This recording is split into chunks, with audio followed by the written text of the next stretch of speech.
what rate would a sum of 100 naira deposited for 5 years raise an interest of 7 naira 50 kobo?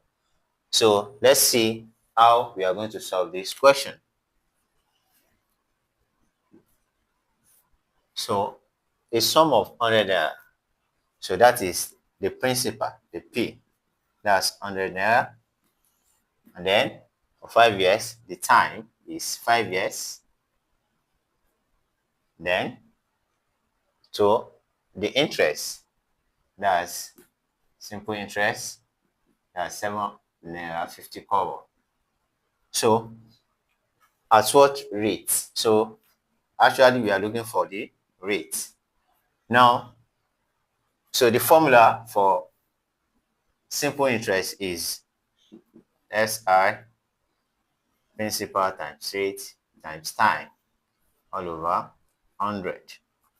So we are given the simple interest, that's 7 naira 50 kobo is equals to the principal. The principal is 100 naira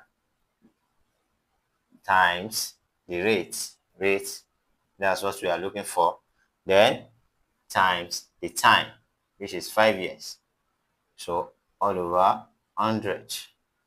Now let's simplify. So 100 we cancel 100, so here we have 5 times out times 5, that's 5 out.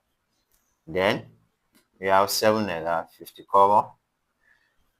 Now to get the value of the rate, the R, so divide both sides by 5. So this cancel this. So the radius, the rate, so 7 naira 50 kobo divided by 5, that will give us 1.5. So that's 1.5%. So that is the rate at which the sum of 100 naira would amount or will generate an interest of 7 naira 50 kobo. I hope you got this. Like, share, and follow for more. See you in the next video.